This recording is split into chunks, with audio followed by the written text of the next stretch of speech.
अस्सलाम वालेकुम। ये फ्लूइड मैकेनिक्स लेक्चर सीरीज़ का पहला लेक्चर है। इसमें हम बेसिक्स ऑफ फ्लूइड मैकेनिक्स करेंगे और ये अंडर ग्रेड लेवल की फ्लूइड मैकेनिक्स है। तो स्टार्ट करते हैं। पहला लेक्चर है तो हम डिफ़ाइन कर लेते हैं फ्लूइड को। कैसे डिफ़ाइन करेंगे?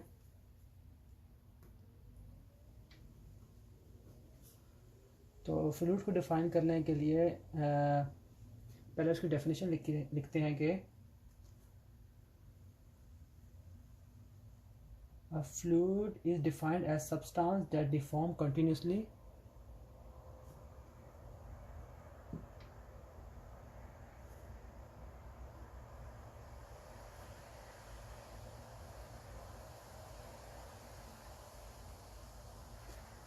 when acted upon by a shearing stress of any magnitude.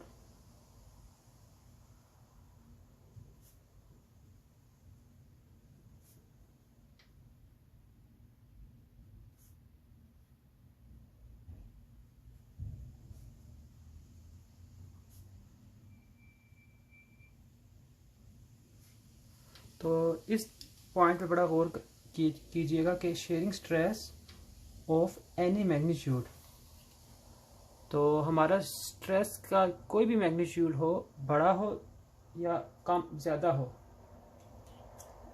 थोड़ा हो या कम हो, जितना मर्जी हो, लेकिन अगर शेयरिंग स्ट्रेस फ्लूइड के ऊपर लग जाएगा तो वो डिफॉर्म हो जाएगा कंटिन्यूसली। अब एग्जांपल लेते हैं।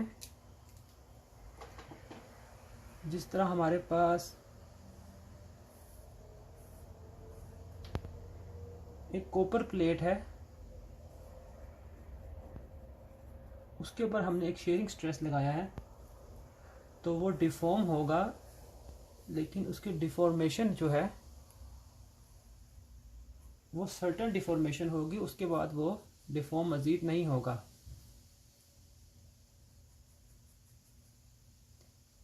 लेकिन अगर हम फ्लूइड लेते हैं,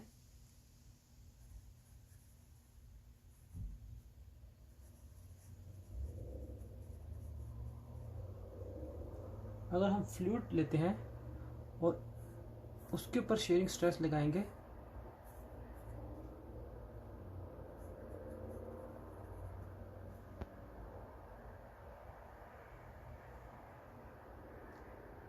तो वो जब डिफॉर्म होगा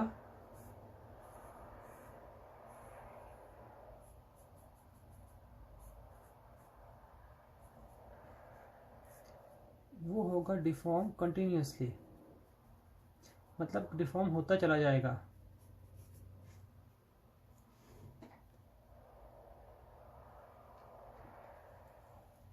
तो ये फ़र्क होता है सॉलिड में और फ्लूइड में शेयरिंग स्ट्रेस लगाने से। अब हम कुछ इम्पोर्टेंट क्वांटिटी जो फ्लूइड मैकेनिक्स में यूज़ होंगी उनका ऐसा यूनिट्स देख लेते हैं।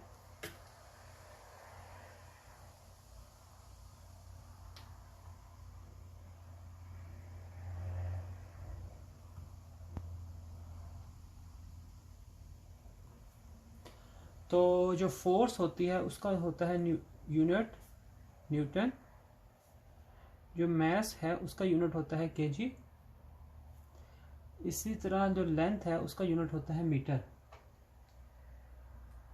और अगर हम डिफ़ाइन करें तो जो डेंसिटी होती है वो हमें पता है कि वो डेंसिटी डिफ़ाइन करते हैं तो वो होती है मास पर यूनिट वॉल्यूम। और इसी तरह इसका अगर यूनिट देखें तो केजी पर मीटर क्यूब होगा। और अगर हम डिफ़ाइन करें स्पेसिफिक वेट को,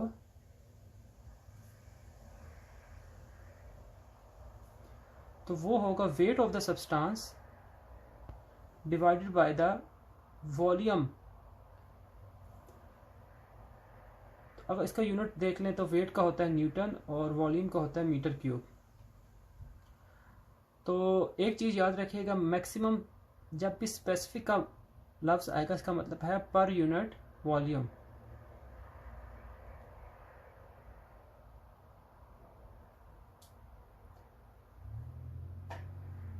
लेकिन जो स्पेसिफिक ग्रेविटी होती है, स्पेसिफिक ग्रेविटी को हम डिफाइन करेंगे तो वो होते हैं specific weight of a substance divided by the specific weight of water, and water का हम स्पेसिफिक वेट लेंगे at 4 degree centigrade and certain pressure जो कि होगा एटमॉस्फेरिक प्रेशर। तो ये स्पेसिफिक वेट, स्पेसिफिक ग्रेविटी की जो डेफिनेशन है वो specific weight of any substance divided by specific weight of water. अब हम देखते हैं कि अगर हमारे पास आइडियल गैस है या जिसे हम परफेक्ट गैस भी कहते हैं, उसका हम इक्वेशन देखते हैं। आइडियल गैस का इक्वेशन ये होती है P is equal to MRT, PV is equal to MRT, और इसकी कोई भी डेफिनेशन है PV is equal to nRT। अब इस इक्वेशन में P जो है वो है प्रेशर, V वॉल्यूम है,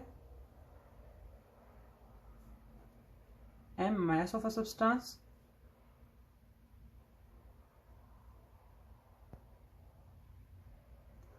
R जो है इसमें ये जब M आ जाएगा तो ये गैस कांस्टेंट होगा, ये यूनिवर्सल गैस कांस्टेंट नहीं होगा, और T टेम्परेचर है। इस तरह जो N है वो है जी नंबर ऑफ मोल्स, और इसमें जो R है वो है यूनिवर्सल गैस कांस्टेंट।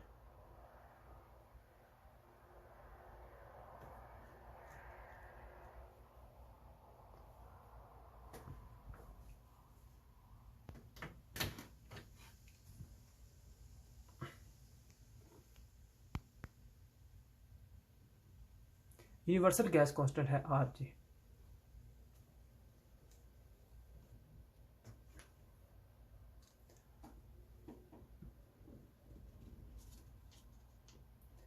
और इस इक्वेशन में याद रखिएगा कि जो प्रेशर है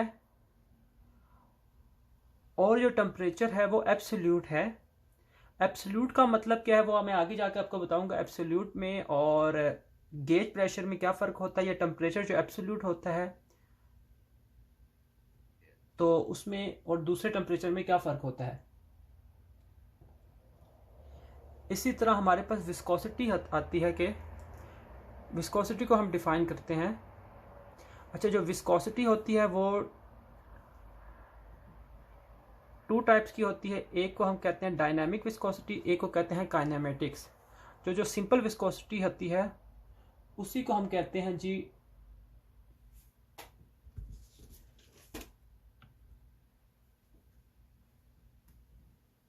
डायनामिक विस्कोसिटी, और उसी विस्कोसिटी को हम कहते हैं एब्सोल्यूट विस्कोसिटी।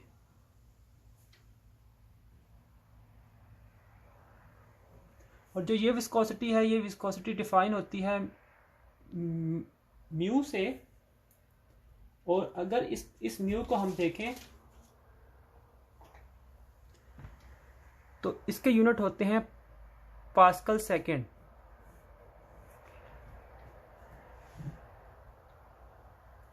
और सिमिलरली जो काइनेमेटिक विस्कोसिटी होती है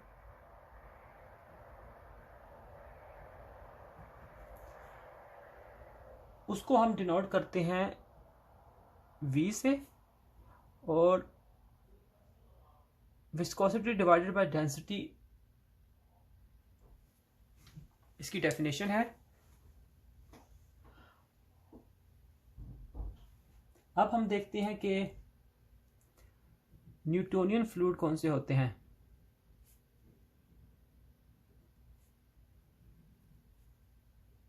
तो न्यूटोनियन फ्लूइड जो होते हैं, अब हम आगे जाके इसको मज़ीद डिफाइन करेंगे, लेकिन अभी की डेफिनेशन के लिए इतना काफ़ी है कि अगर हम ड्रा करें स्ट्रेस और वेलोसिटी का gradient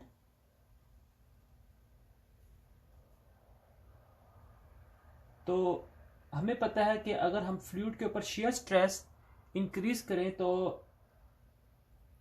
u velocity with respect to y, इसका मतलब है velocity in the x direction as we change along y direction, तो ये इंक्रीज हो रहा होता है और इसका इंक्रीज लीनियर होगा लेकिन स्लोप डिफरेंट हो सकती है। सपोज हमारे पास ये एयर है, ये वाटर है और ये ऑयल है, तो इन तीनों चीज़ों में जब स्ट्रेस और स्ट्रेन लीनियरली डिपेंडेंट हो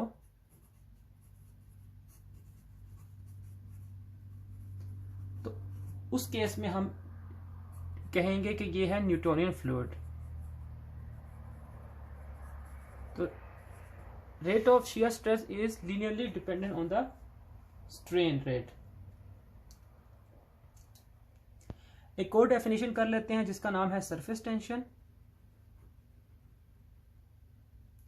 जो सरफेस टेंशन है ये एक बहुत कम्प्लेक्स फिनोमिना है एक्चुअली, और इसको समझने के लिए बहुत टाइम चाहिए, पर लेकिन इसकी डेफिनेशन देख लेते हैं। सरफेस टेंशन जो डिफाइन करते हैं हम वैसे वो कहते हैं force on a unit length.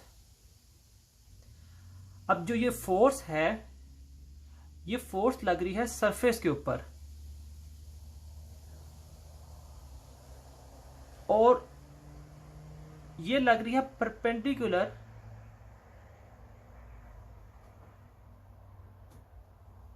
On the surface, parallel to the surface but the perpendicular उस सरफेस की जिस सरफेस पे हम डिवाइड कर रहे हैं।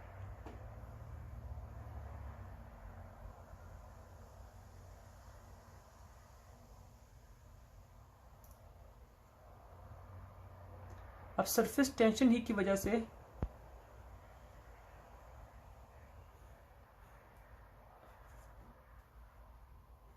जो आपने अगर कोई एक्सपेरिमेंट किया हो तो आप देखेंगे कि ये जो फ्लूइड शेप है इसके अंदर सपोज हमने कोई फ्लूइड डाला है और हमने छोटी सी कोई टेस्ट ट्यूब इसके अंदर डाल दी है और ये फिर कोई शेप बना, फ्लूइड का जो टॉप है फ्री सरफेस है वो कोई शेप बना रही है। वो कन्वेक्स शेप भी बना सकती है, कनकेव शेप भी बना सकती है। अगर इस तरह की शेप बनाए तो इस शेप को हम कहेंगे कि ये कन्वेक्स शेप है। और ये क्यों होती है? ये सरफेस टेंशन की वजह से होती है। इसका मज़ीद इसका एक्सप्लेन अभी डेफिनेशंस की लिए जा रहे हैं तो मज़ीद एक्सप्लेन अभी नहीं किया जा सकता, लेकिन मज़ीद एक्सप्लेन बाद में करेंगे। इसी तरह ये शेप कनकेव शेप भी बन सकती है इस तरह की। तो ये फ्लूइड के सरफेस टेंशन के ऊपर डिपेंड करती है। अब हम अगला देख लेते हैं, प्रेशर को डिफाइन करते हैं। मुख्तलिफ प्रेशर, जो एब्सोल्यूट प्रेशर है और जो गेज प्रेशर है। जो एब्सोल्यूट प्रेशर होता है वो उसे हम जीरो प्रेशर भी कहते हैं।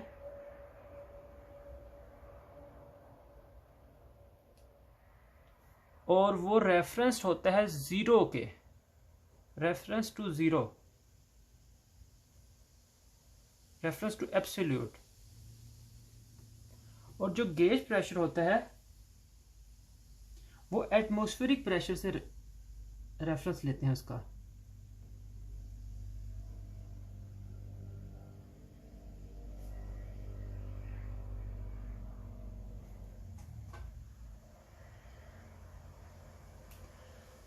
इसलिए हम कह सकते हैं कि जो गेज प्रेशर होता है वो नेगेटिव और पॉजिटिव, लेकिन जो एब्सोल्यूट प्रेशर है वो जीरो होगा या पॉजिटिव होगा, नेगेटिव नहीं हो सकता।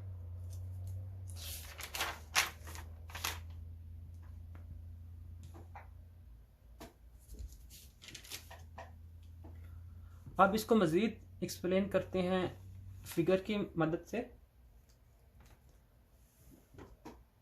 तो ये सपोज हमारी जो लाइन डिनोट कर रही है एब्सोल्यूट प्रेशर को, और ये जो हमारी लाइन डिनोट कर रही है वो डिनोट कर रही है एटमॉस्फेरिक प्रेशर को।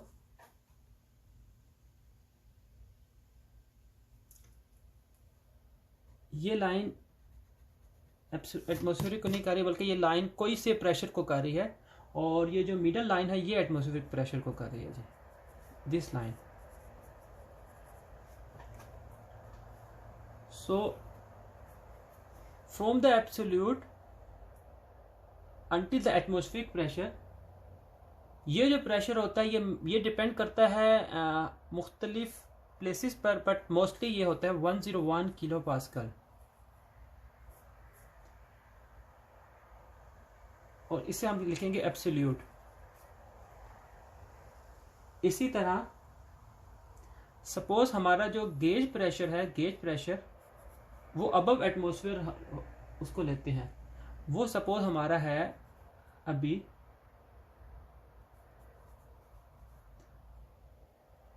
2000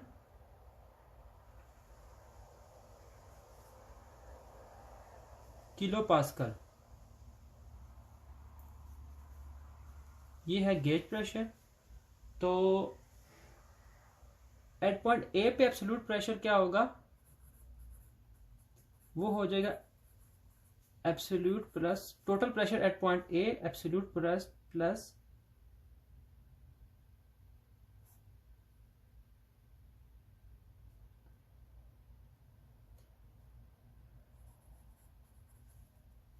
एटमॉस्फेरिक। सो हमारा जो 101 प्रेशर है और साथ में 2000 है, ये ऐड हो जाएगा, और ये जो आंसर आएगा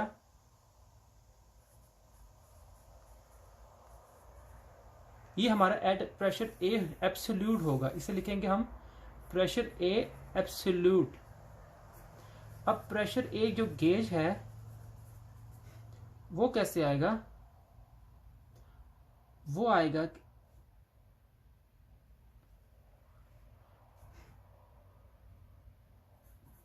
P A absolute minus P A atmospheric. ये एब्सोल्यूट है और ये है पी ए एब्सोल्यूट, और जो एटमॉस्फेरिक प्रेशर है वो 101 है।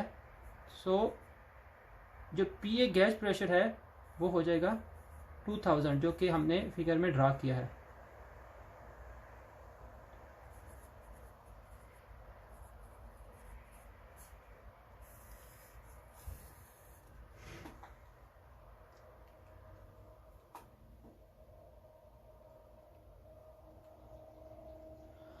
अब जो एटमॉस्फेरिक से बिलो प्रेशर होता है उससे कहते हैं वैक्यूम प्रेशर।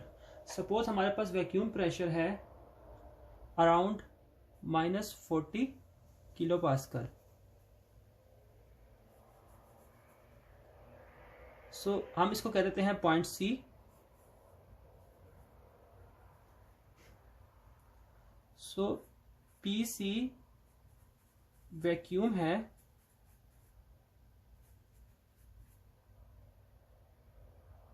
-40 kilo pascal. सो पी सी एब्सोल्यूट क्या होगा, पी सी एब्सोल्यूट क्या होगा, पी सी एब्सोल्यूट होता है जी 0 के रेफरेंस से। सो 101 किलो पास्कल -40 किलो पास्कल, ये अराउंड 61 किलो पास्कल हो जाएगा। सो जो सी पे जो एब्सोल्यूट प्रेशर है वो है 61 किलो पास्कल, और जो सी पे वैक्यूम प्रेशर है वो है -40 किलो पास्कल। सो इस तरह हम देख सकते हैं कि एब्सोल्यूट, गेज प्रेशर और वैक्यूम प्रेशर में क्या फ़र्क होता है।